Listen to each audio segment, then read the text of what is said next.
is that? Oh, same spot as a small buck. It's a better buck. Oh, it's the black-eyed den.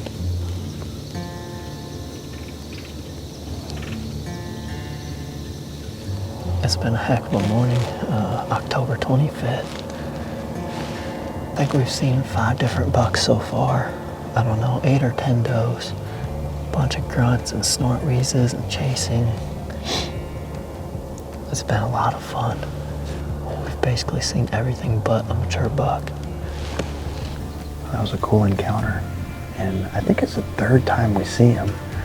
That 10-point's got very distinctive black, really black eyes. The rings around his eyes are black. And very, very distinctive look. I was a little on the fence whether he was 3 or 4, but after seeing him in person, I think he's a 4-year-old. Nice looking deer. Yeah, it is a black-eyed den. Grunting again. Yeah.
With all the disappearing cover, there's basically nothing. Everything's laid down, especially from the snow. A lot of this grass is laid down out here, so I'm taking the long way in this afternoon. It's basically just one good food source on this property, and I just don't want to mess anything up getting to it, so walking basically the entire perimeter to get in tonight.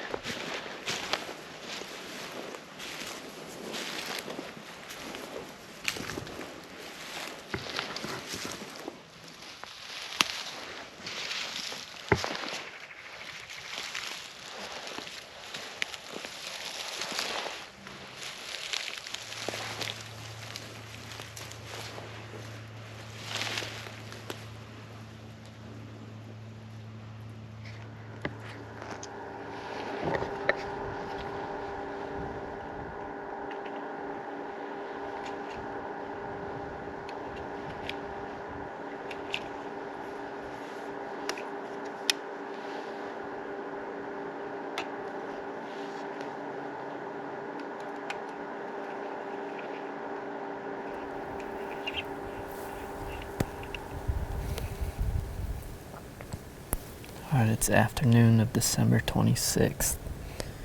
Hope everyone had a great Christmas. I'm back in the woods down at the river farm this afternoon.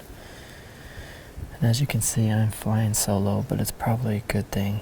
These conditions, there's very little wind, no cover. This time of year with pressured deer, it gets hard to get away with a lot. And when you add that second person, it does add a lot to the mix with regards to movement and everything like that. And besides that, I do enjoy hunting by myself. It kind of takes you back to the old days. Besides all the extra work when walking in and self-filming, obviously, it is enjoyable nonetheless to hunt by myself. So that's what I'm doing tonight. Back in the same stand that I actually encountered Merino in back in November. But unfortunately, he has not been on camera in probably over a month, I guess. So I am pretty much crossing him off the list. Past him, we have that Dak buck. He's been in here a little bit, not super frequently. The deer that's been in here a lot is the black-eyed 10. And at this point in the season, being a 5.5-year-old deer, if he comes in tonight, he's going to be pretty tempting, especially since I have 3 buck tags left.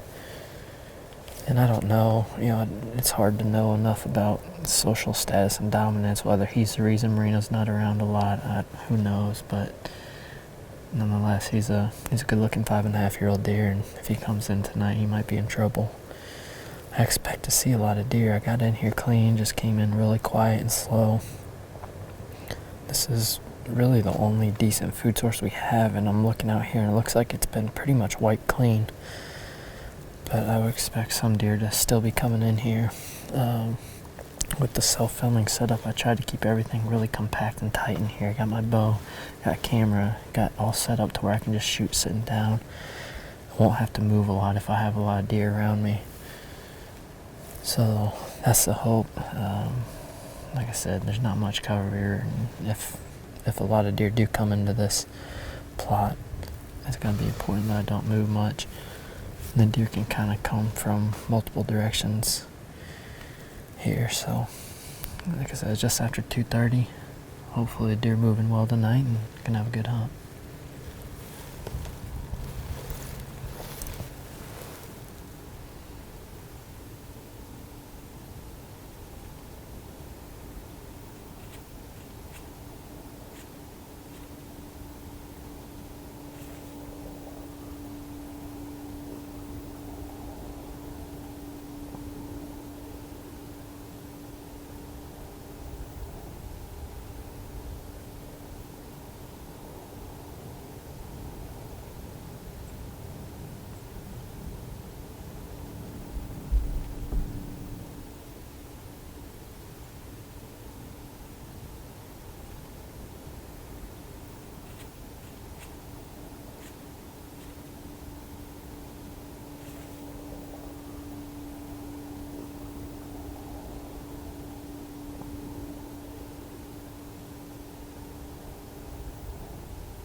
Man, you want to talk about agonizing, waiting for that deer to finally work within bow range with the plot filling up.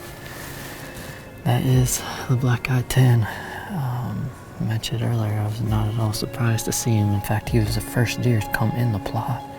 Wasn't the first deer I saw, but he's the first one to enter the field, and he was there the entire time. I don't know how long I filmed him. It felt like an hour, but probably wasn't that long. He did duck the shot a little bit, so I think it was a little bit high, but I waited until he's quartering away.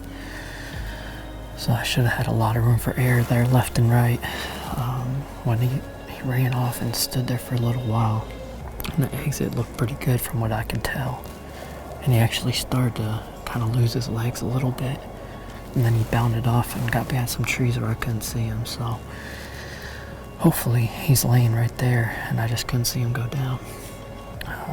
Crazy. It's always a lot of excitement when you're self-filming like that, trying to get it done, especially when there's so many deer. I know I filmed him most of the time, but there's probably 20 deer around me. It's a lot of eyes this time of year to try to get away with that, so that was fun.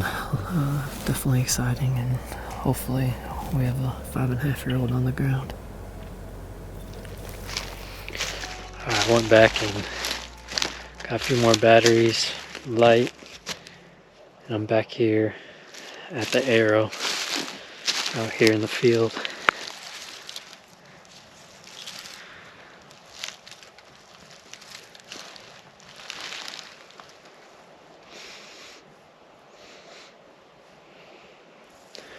There's not really any smell to it. Coated in blood. Looks good. See if we can find some blood after this. I think this is where he left the field right here. You see a little bit in the snow.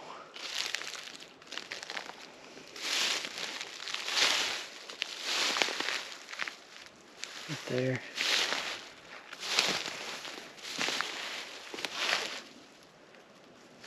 There.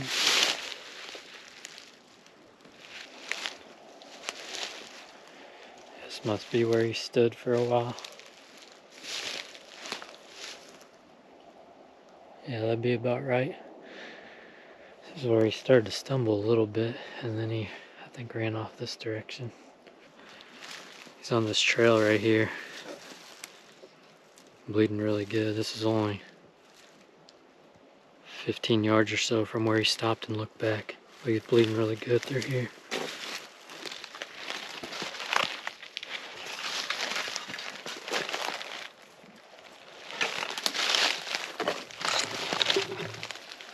There he is. There he is, right there. He didn't go far at all. I can't believe we didn't see him go down. Or maybe if I look at the footage, maybe we'll be able to see him like at least I couldn't with my naked eye. But I bet we're 50 yards off the plot, maybe. That's awesome.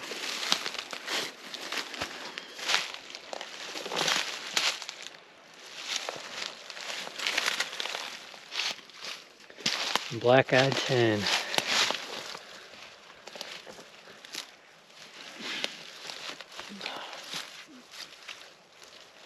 A lot of history with this deer right here. We passed him several times last year, passed him several times this year even. Beautiful 5.5-year-old 10. Really cool cape on him. That's awesome.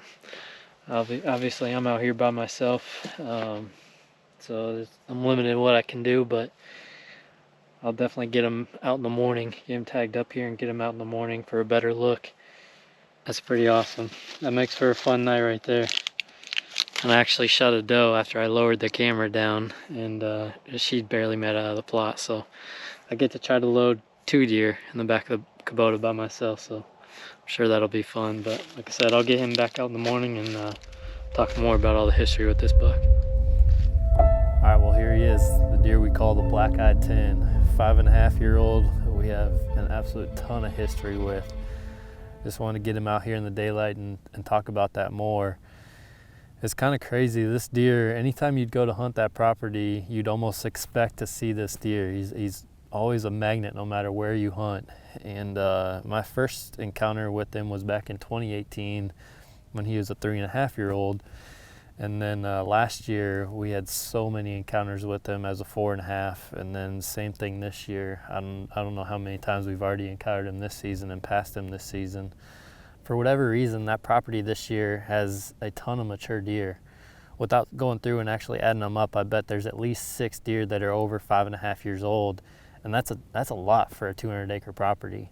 And you never really know what that social, hierarchy, that dominance is, but I don't know if this deer, he was just so active and he was always running around the farm. You wonder if he could be the reason that some of the deer like Merino didn't spend time there this year. Of course, it's so hard to really know, but regardless, he's a 5.5-year-old deer, great deer to take.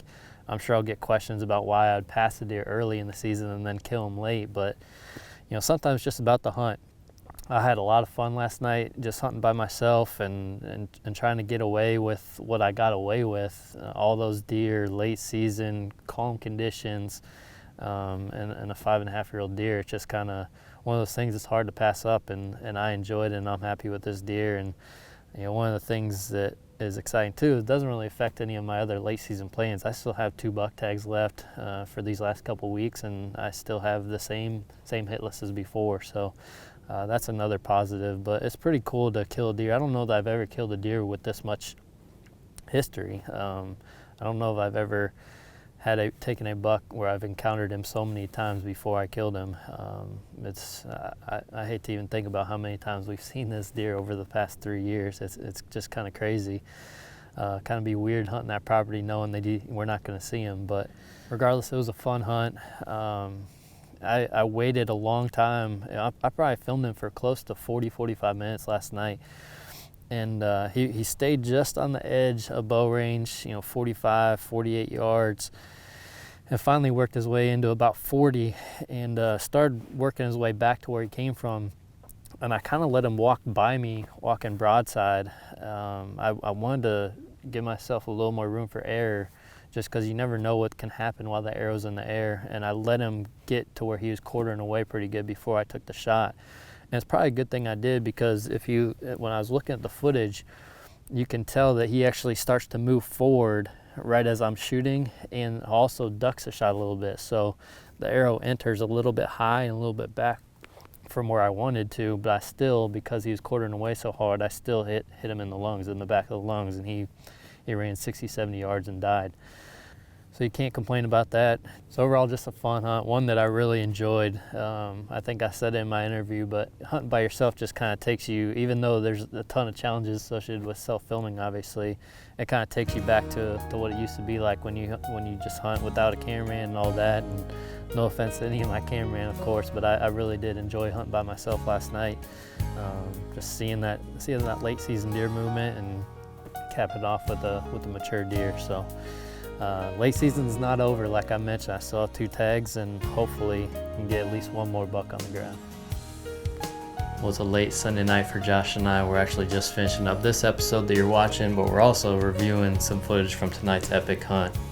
This is the culmination of a 2-year quest for this Big Ten, and I still can't believe it actually finally came together. So we can't wait to share that story with you. Just unreal footage, unreal hunt, one that I'll never forget. But in the meantime, we are going to air. It's been an unreal couple weeks for the team. We have so many good hunts and kills, and so we're just going to kind of air them in the order they happen. We're going to do our best to get all these hunts out in a timely manner, and we may start doing a couple episodes per week. But it's a good problem to have. It's been on fire here in Iowa these last couple weeks. So look forward to that, and as always, we appreciate you guys watching.